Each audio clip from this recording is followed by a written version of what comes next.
Good afternoon students. आज का हमारा टॉपिक है अवर्गीकृत आंकड़ों की माध्यिका, मीडियन ऑफ अनग्रुप डाटा। माध्यिका कहते किसे हैं? माध्यिका को कहीं कहीं पहले तो ये जान लीजिए कि मध्यांक भी कहा जाता है। ठीक है, यदि आंकड़ों को आरोही या अवरोही क्रम में व्यवस्थित किया जाए तो मध्य में पड़ने वाले पद का मान माध्यिका कहलाता है। लिंडक्विस्ट ने इसको इस तरह डिफाइन किया है कि median is that point on the scale of scores below which one half of the scores 50% lie and above which one half of the scores 50% लाई। दूसरे शब्दों में हम कह सकते हैं कि मध्यांक समूह को दो बराबर भागों में इस प्रकार से बांटता है कि एक भाग के सारे प्राप्तांक उससे छोटे होते हैं तथा दूसरे भाग के सारे प्राप्तांक उससे बड़े होते हैं। माध्यिका के कॉन्सेप्ट को स्पष्ट करने के लिए हम एक एग्जांपल लेते हैं। सपोज करिए कि क्लास 7 के 5 स्टूडेंट्स हैं जिनका वेट यानी कि भार क्रमशः 43 केजी, 52 केजी, 48 केजी, 56 केजी और 54 केजी है। इन सभी स्टूडेंट्स को उनके भार के बढ़ते हुए क्रम में यानी आरोही क्रम में असेंडिंग ऑर्डर में खड़ा किया जाए तो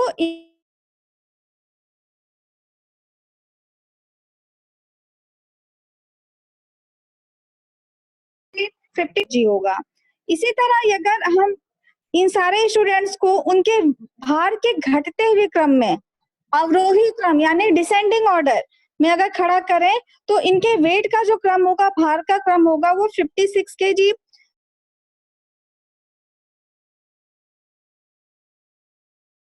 54, दोनों ही स्थितियों में ठीक मध्य में वह स्टूडेंट खड़ा होगा जिसका भार आपका 52 केजी होगा। ओके, चूंकि 52 केजी जो खड़ा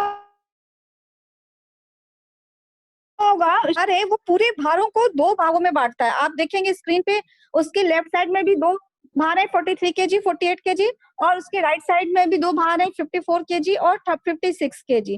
तो ये जो 52 केजी है वो इसने जितने भी भार थे उसको दो पार्ट्स में डिवाइड कर दिया। तो इस तरह हम कर सकते हैं कि ये 52 केजी ही इसका मीडियन होगा, माध्यिका होगा या मध्यांक होगा। अब बात करते हैं मध्यांक की गणना की। Computation of median. मध्यांक जो होता है वो दो प्रकार के आंकड़ों से ज्ञात किया जाता है। फर्स्ट है आपका वर्गीकृत आंकड़े यानी कि ग्रुप डाटा, और सेकेंड है अवर्गीकृत आंकड़े यानी अनग्रुप डाटा। वर्गीकृत आंकड़े जो होते हैं वो आपके जैसे आपके टेबल बना होगा, उसमें उसमें आपके जो भी डाटा है वो दिए होंगे।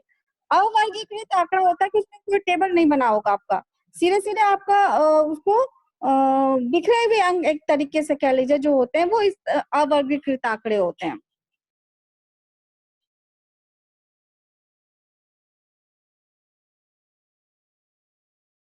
क्योंकि आपने डीएल आंकड़ों की माध्यिका की गणना है इसलिए हम केवल आंकड़ों के अवर्गीकृत आंकड़ों की माध्यिका की गणना को लेकर ही आगे बढ़ते हैं। सबसे पहले अगर आपसे क्वेश्चन में कोई कहे कि अवर्गीकृत आंकड़ों की माध्यिका ज्ञात करिए तो सबसे पहले जो भी दिए हुए आंकड़े होते हैं उनको आरोही या अवरोही क्रम में असेंडिंग या डिसेंडिंग ऑर्डर में लिख लेते हैं।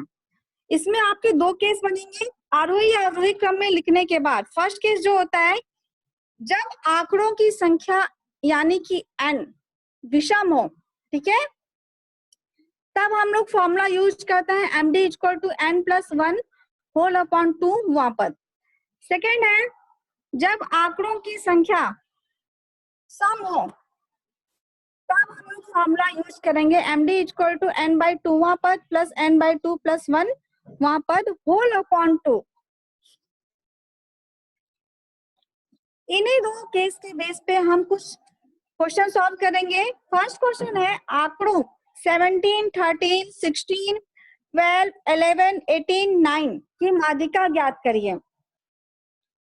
सबसे पहले इस तरह के क्वेश्चन में हम जो भी संख्याएं दी हुई है उनको आरोही या अवरोही कोई भी एक क्रम लिखेंगे। तो हम क्या करेंगे कि जो भी संख्याएं दी हुई है उनको आरोही क्रम में लिख लेते हैं।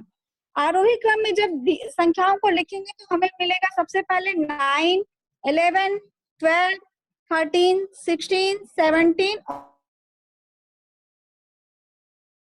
और 18। हम देखते हैं कि n जो है वो 7 है, टोटल नंबर्स जो है वो 7 है, और 7 क्या आपका एक विषम संख्या है, ऑड नंबर है। इसलिए हम लोग माध्यिका का जो फॉर्मूला है विषम संख्या के लिए वो फॉर्मूला यूज करेंगे, यानी कि md equal to n+1 whole upon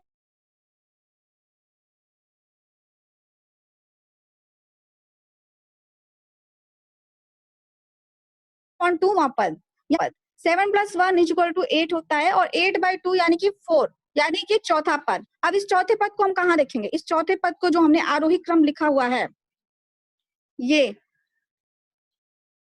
इसमें चौथा पद होगा हमारा 13। ठीक है, तो हमारा चौथा पद जो होगा वो हो जाएगा 13। नेक्स्ट क्वेश्चन है 65, 77, 82, 72, 90, 89, 42, 64 का माध्यिका ज्ञात कीजिए। इसमें भी सबसे पहले जो भी नंबर्स दिए हुए हैं इनको हम आरोही यानी असेंडिंग क्रम में लिख लेंगे। उसके बाद जब हम असेंडिंग क्रम में लिखेंगे तो हमें नंबर्स मिलेंगे 42, 64, 65, 72, 77, 82, 89 और 90। इसमें टोटल नंबर्स हैं हमारे 8। 8 क्या है हमारा? एक सम संख्या है। तो जो सम संख्या के लिए हमने फॉर्मूला बताया था md इक्वल टू n/2 वहां पर प्लस n/2 प्लस 1 वहां पर होल अपॉन 2। n की वैल्यू 8 पुट करेंगे जब आप इस फॉर्मूला में, तो हमें मिलेगा 8/2 प्लस 8/2 प्लस 1 वहां पर होल अपॉन 2। 8/2 की जगह 4 हो जाएगा, और 8/2 प्लस 1 को जब हम सॉल्व करेंगे तो हमें मिलेगा 5। तो इस तरह हमारा नेक्स्ट स्टेप हो गया चौथा पद प्लस पांचवा पद होल अपॉन 2। अब इस सीरीज में जो हमने असेंडिंग ऑर्डर में लिखा है उसमें हम देखेंगे कि चौथा और पांचवा पद कौन सा है। चौथा पद तो हमारा 72 हो गया और पांचवा पद हो गया हमारा 77। तो चौथे की जगह हम लोग इसमें वैल्यू पुट कर देंगे 72, और पांचवें पद की जगह वैल्यू पुट करेंगे 77। 72 प्लस 77 हो जाएगा आपका 149। 149/2 को जब सॉल्व करेंगे तो हमें मिलेगा 77.5। आपने अब तक 2 क्वेश्चन सॉल्व किए हैं, एक n जब आपका सम संख्या हो और n जो हो विषम संख्या हो। अब इसके बेस पे एक क्वेश्चन आप बताइए कैसे करेंगे। क्वेश्चन है पहले आंकड़ों 23, 23, 20, 22, 19, 17, 16, 15, 15, 25, 28, 13, 18 की माध्यिका ज्ञात करिए। ओके, अब आप मुझे बताइए कि इसको हम लोग कैसे सॉल्व करेंगे। कोई भी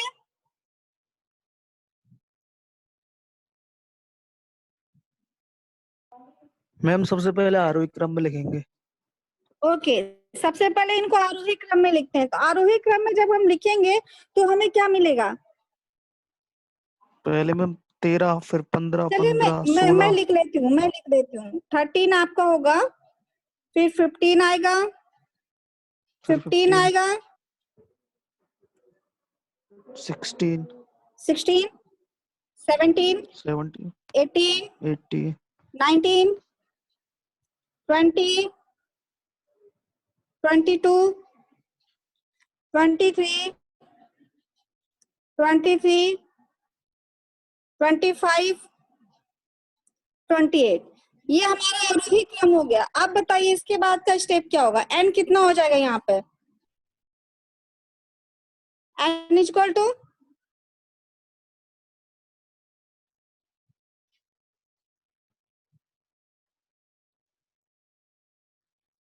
13। माध्यिका के लिए हम फॉर्मूला यूज करेंगे md equal to n+1 by whole 2 upon 2 वह पद, ठीक है। n की वैल्यू जब 13 पुट करेंगे तो हमें मिलेगा 14/2, ये हो जाएगा वहां पर। ये लिखना जरूरी होता है क्योंकि हमारा इसका मतलब होगा कि ये जो नंबर आएगा वही वाला पद होगा। यहाँ हो गया 7 19, गुड। जब हम सातवां पद इसमें देखेंगे तो 1 2 3 4 5 6 7 19 जो मिलेगा वो सातवां पद होगा।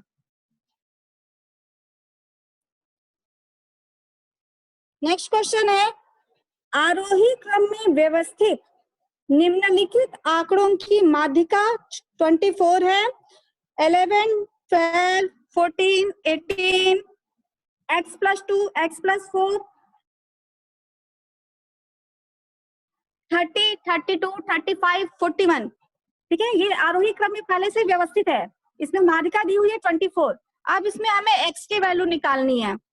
क्या करेंगे आप, कैसे सॉल्व करेंगे?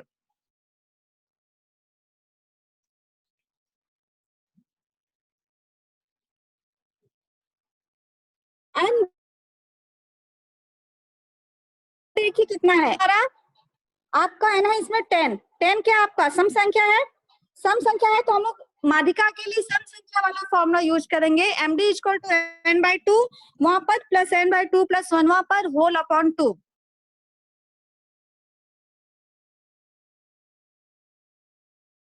= n/2 करेंगे तो हमें मिलेगा 10, n की जगह वैल्यू पुट कर दीजिए 10/2 वहां पर, प्लस n/2 + 1 वहां पर, यानी कि आपका हो जाएगा 10/2 + 1 वहां पर होल अपॉन 2। अब md की जगह हम वैल्यू पुट कर देंगे 24 और 10/2 यानी कि पांचवा पद,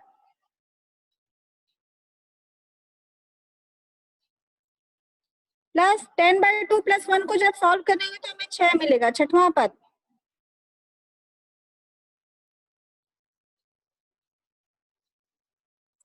होल अपॉन 2, ठीक है। अब आप इसको इस इक्वेशन में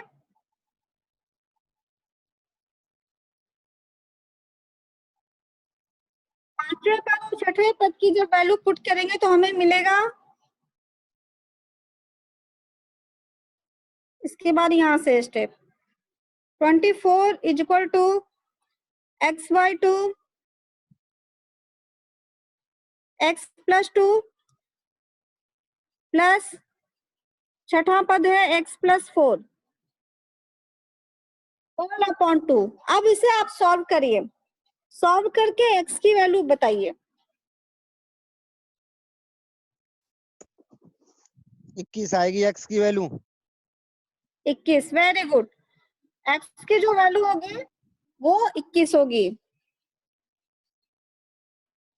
क्रॉस मल्टीप्लीकेशन किया और फिर वहां से आप इक्वेशन सॉल्व करना जानते हैं, तो x = 21। आपके इसमें दो तरह के क्वेश्चन बन सकते हैं, या तो बीच में जैसे इसमें x सीरीज में ही इसने x+2 या x+4 करके दे दिया नंबर, मीडियन की वैल्यू दे दिया और आपको x की वैल्यू पूछे, या सीधे सीधे आपका मीडियन पूछे। क्या हुआ? चलिए सीधे सीधे मीडियन पूछिए और आपको सीरीज में दिया रहा है, ठीक है। अब बात करते हैं अवर्गीकृत परंतु सारणीबद्ध आंकड़ों की माध्यिका गणना। मतलब आपका इस तरह के फॉर्म होगा, सारणीबद्ध होगा लेकिन ये भी अनग्रुप डाटा में ही आएगा। इसमें करना क्या है, क्वेश्चन आपके बन सकते हैं कि निम्नलिखित बारंबारता बंटन की माध्यिका ज्ञात कीजिए। तो इसमें आपके दो रो रहेंगे, फर्स्ट रो में पद लिखा हुआ है, सेकंड में बारंबारता लिखी हुई है और इन दोनों के ही सामने नंबर्स दिए हुए हैं कि कौन कितनी बार आया है। इस तरह के क्वेश्चन सॉल्व करने के लिए सबसे पहले हम एक संचयी बारंबारता सारणी बनाते हैं, ठीक है। संचयी बारंबारता सारणी के लिए करते क्या है कि आपका पद और बारंबारता तो दिया रहता है, एक कॉलम और बनता है संचयी बारंबारता सारणी वाला। ठीक है। उसमें करते क्या है कि जो यहाँ हमारा नंबर दिया रहता है उसको सेम टू सेम यहाँ पे लिख लेंगे 3। उसके बाद इस 3 को और इस 2 को, इन दोनों को ऐड करेंगे, जो मिलेगा हमें 3 + 2 = 5, उसको यहाँ लिखेंगे। फिर आपके इस 5 को और इस 8 को ऐड करते हैं और 5 + 8 = 13 मिलेगा, जो कि हम इस कॉलम में यहाँ पे लिखेंगे। सेम ऐसे ही हम बाकी कॉलम को भी फुलफिल करेंगे। देखिए आपका 13 + 4 तो हो गया आपका 17, 17 + 12 = 29, और 29 में जब 10 ऐड करेंगे तो हमें मिलेगा 39, 39 + 4 = 43। ये तैयार हो गया हमारा संचयी बारंबारता सारणी। ओके, n = 43 है तो पदों की संख्या हो गई हमारी n = 43, यानी कि एक विषम संख्या। विषम संख्या है तो मीडियन का जो विषम संख्या वाला फॉर्मूला है वो यूज करेंगे। क्या फॉर्मूला है बताइए? माध्यिका ज्ञात करने का विषम संख्या के लिए कौन सा फॉर्मूला यूज होता है? n+1/2 वापस। n+1/2 वापस। ओके, n की वैल्यू हम 43 पुट करेंगे तो हमें मिलेगा 43 + 1 होल अपॉन 2 वापस। 43 + 1 ये हो जाएगा 44 और 44 अपॉन 2 यानी कि 22, तो हमें चाहिए 22वां पद। अब क्या है 22वां पद, तो 22वां पद आप कैसे निकालेंगे?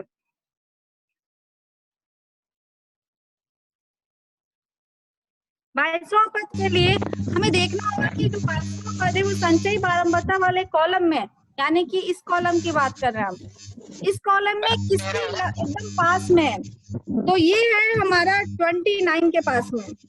ठीक है, 29 के पास में, तो 29 के ठीक सामने वाला हम लोग जो नंबर यहाँ पे होता है देखते हैं 11। सारणी में जो 22वां पद होता है उस पद समूह के अंतर्गत आता है जिसकी संचयी बारंबारता 29 होती है। 22वां लगभग आपका 29 के आसपास है, तो 29वें पद का जो होता है उसके ठीक सामने वाला पद देखते हैं। मैम 17 के पास में बैठेगा, 17 के लगभग जिसके पास में हो, ग्रेटर देन होता है, ग्रेटर आपका या तो लगभग में हो n/, जो आपका एकदम उसके लगभग पास में हो, 17 के भी पास में, बट ये आपका 29 के उसमें लिया जाएगा। ठीक है मैम, लेकिन 17 के ज्यादा पास होगा, लेकिन ये भी तो है 17 से केवल 5 आगे जा रहा है। 5 हाँ, ठीक है, और 22 से 29 में गैप ज्यादा है, ज्यादा है, बट 7 का gap बट इसका जो आपका है यहाँ पे 17 के ज्यादा पास है। मैं वही तो पूछ रहा हूँ मैम, ये ज्यादा पास तो 17 के पास है, फिर ये कैसे आपकी होगा? बात सही है। ये हो जाएगा आपका 29 को इसमें आपका, एक मिनट सॉरी,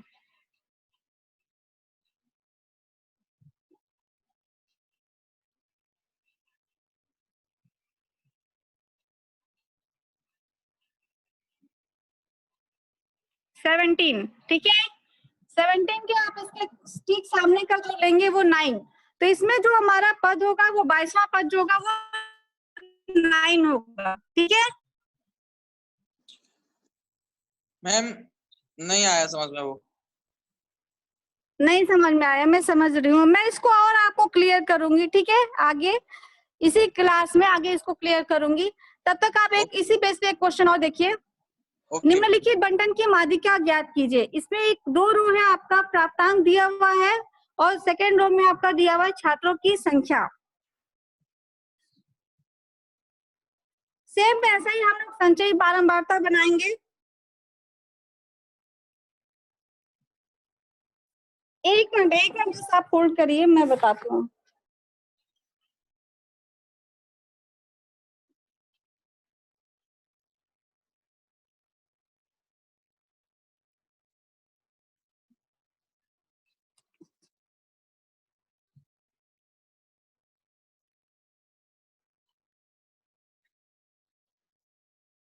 संचयी बारंबारता सारणी जब बनाएंगे तो सेम प्रोसेस होगा हमारा। ठीक है, एक कॉलम और बढ़ेगा, ये 2 कॉलम तो आपके दिए रहते हैं, तीसरा कॉलम बढ़ेगा, उसमें हम क्या करते हैं कि जो आपका नंबर यहाँ 5 है इसको सेम टू सेम यहाँ लिख देंगे।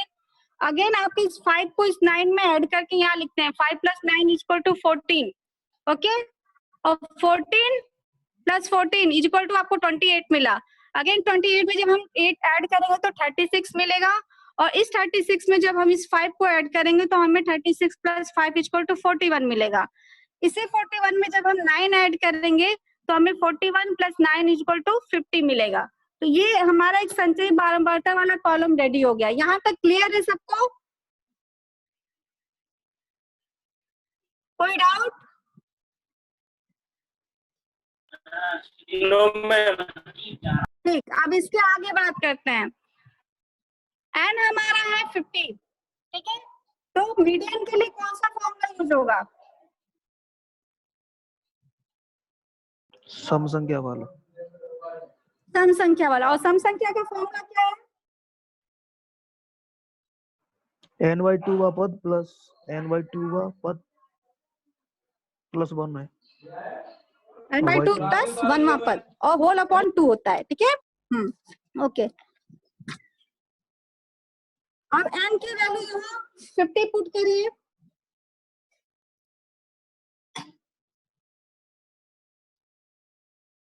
और 25 26 आ पुट जाएगा। करके उसकी वैल्यू निकालिए। मैम 122 होगा ना? सॉल्व करिए, एक दो लोग और सॉल्व करिए, फिर मैं बताती हूँ। बस ध्यान दीजिएगा, जो भी आपका पद आएगा वो संचयी बारंबारता के लगभग पास में हो। मैम ये 1/2 है तो इसका हाफ 20, तो ये 25.5वां पद होगा जो वो 122 होगा। आंसर कितना आ रहा है? 122।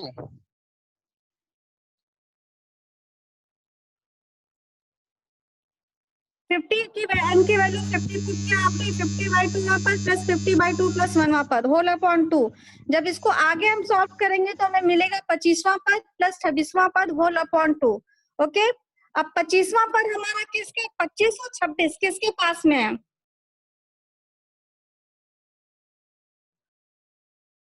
28 के पास है। 28 के। बस, तो इन दोनों की वैल्यू हम लोग 122 ही लेंगे, ठीक है। ये मैम यहाँ पे तो समझ में आ गया मैम, हाँ। लास्ट वाले क्वेश्चन में थोड़ी दिक्कत की है। लास्ट क्वेश्चन में, ओके, मैं उसी के लिए कह रही हूँ, उसी के लिए अभी मैं मैम ये करेक्शन पास उसमें का कर रही नहीं, हूँ। अंतर उसके अंदर आना चाहिए। किसके अंदर, किस समूह के अंदर आता है? तो उसमें 22 के अंदर आ रहा था, 17 के अंदर नहीं था। हाँ, उसको थोड़ा मैं क्लियर करती हूँ, वो मुझे समझाने में थोड़ा सा हुआ है, गलत मिस्टेक हुई है, उसको मैं क्लियर करती हूँ।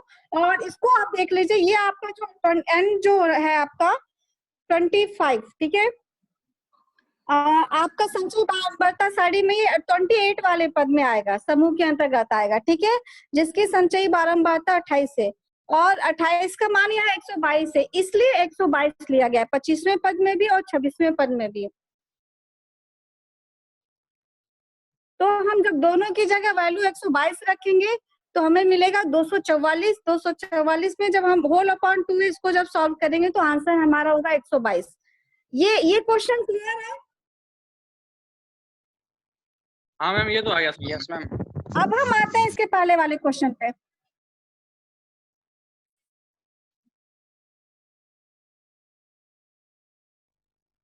इसके पहले वाले क्वेश्चन की बात करते हैं। आपने बात किया था, आंसर आया था 22वां पद। 22वां पद की कंडीशन आपकी होती है, जो हम लोग संचयी बारंबारता सारणी बनाते हैं तो उसमें हम देखते हैं कि जो हमारा ये पद जो भी हमारा पद समूह है, ठीक है, वो पद समूह लेते हैं, वो संचयी बारंबारता वाला वो रो लेते हैं जिसके ये लगभग बराबर हो।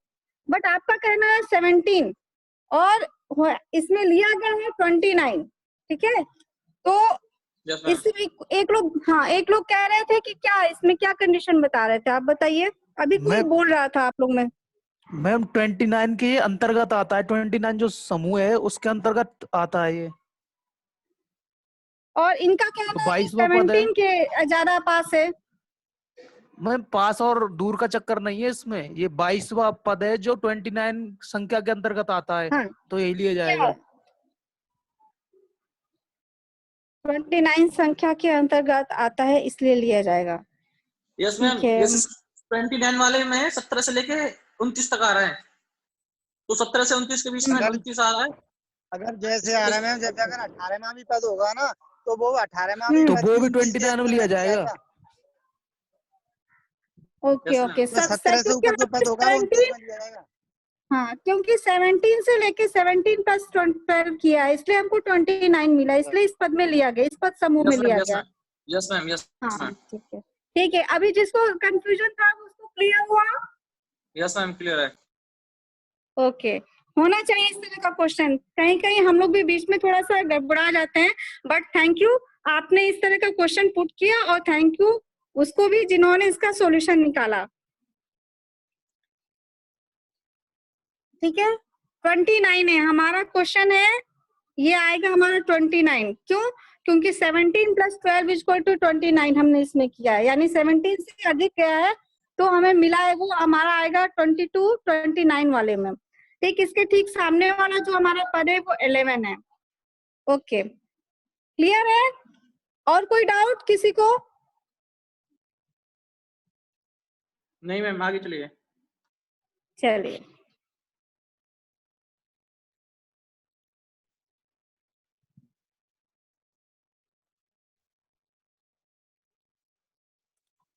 देखिए कुछ क्वेश्चंस हैं इसी के बेस पे, ये आपको जब हम पीडीएफ भेजेंगे आपके ग्रुप में, तो आप इसको सॉल्व करिएगा। अब बात करते हैं बहुलक की, मैम पहले यानी कि क्वेश्चन मोड की। मैम पहले वाले क्वेश्चन की भी पीडीएफ नहीं आई, मैं बोलेंगे भेज दूंगी मैं, जो फैक्ट वाले पहले क्वेश्चन थे क्वेश्चन आप। की पीडीएफ नहीं आई है? नहीं आई है मैम, अभी नहीं आई है। अच्छा ठीक है, वैसे तो मैं भेज देती हूँ, मैं एक बार चेक कर लूंगी। ठीक है, चेक ओके करके मैम। फिर मैं भेजती हूँ। चलिए बात करते हैं बहुलक की, यानी कि मोड की। तो गिलफोर्ड ने कहा है कि the mode is strictly defined as the point on the scale of measurement with maximum frequency in a distribution. ठीक है, इसका मतलब है कि आप किसी वितरण में वह बिंदु जिसकी आवृत्ति सर्वाधिक हो बहुलक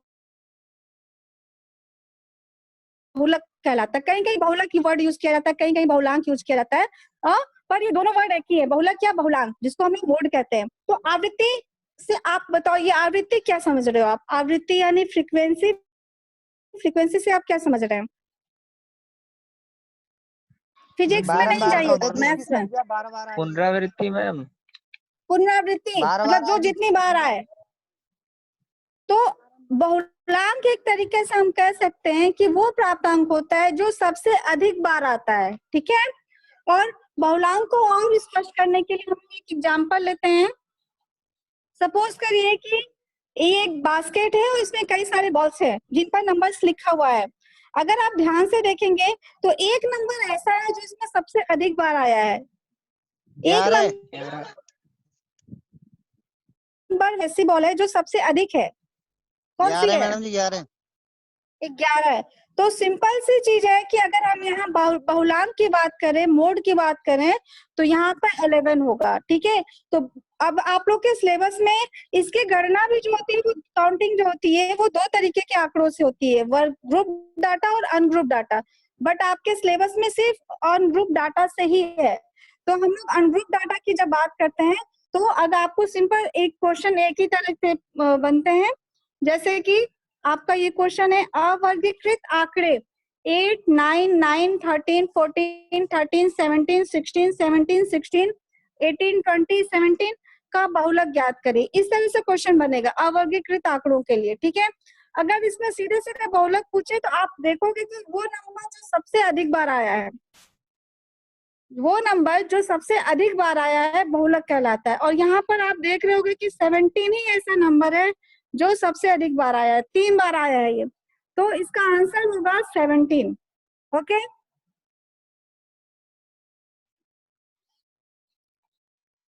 आपका जो टॉपिक है यहीं कंप्लीट होता है।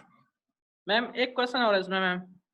हाँ पूछिए। मैं कोई नंबर बराबर टाइम्स आया हो, सेम टाइम्स आया हो, फिर क्या करें, किसको माने बहुलक? वो भी आपका बहुलक होगा, वो उसका होता है इसको बोलते हैं हम लोग बहु, एक मिनट, बहु, ऐसा रुकिए कोई रुकिए, क्वेश्चन ना वेट आवा वेट, तो। नहीं नहीं है, ऐसा होता है, बहुलक में होता है, इनका क्वेश्चन सही है। इसको हम लोग बायो करके कुछ बोलते हैं, मैं कंफर्म करके आपको बताती हूँ, ठीक है, मैं ग्रुप में लिख दूंगी उसको क्या बोलते हैं। तो मैम लेंगे किसको उसमें, ये भी तो बता दो, कौन सा वाले लेंगे उसमें ठीक है, से? हाँ हाँ पूछिए। मैम जैसे सेम टाइम्स वाले आ गए क्या हुआ? तो कौन सा वाले बहुलक माने फिर? हाँ, कौन से दोनों को कॉलम मानेंगे माने? फिर तो। हाँ जैसे दोनों मैम, को जैसे, मानेंगे, दोनों को लगाएंगे। अरे रुक जा तू, पता है नहीं, बीच में जरूर बोलेगा। हाँ मैम, नहीं तो नहीं पूछ लो, पूछिए। दोनों ही हाँ, लिख लेंगे। जैसे कोई पॉइंट है, जैसे 9 है, 9 भी 3 बार आया है और 10 भी 3 बार आया है, तो किसको बहुलक माने हो? 9 और 10 दोनों होंगे, अच्छा दोनों माने जाएंगे मैम।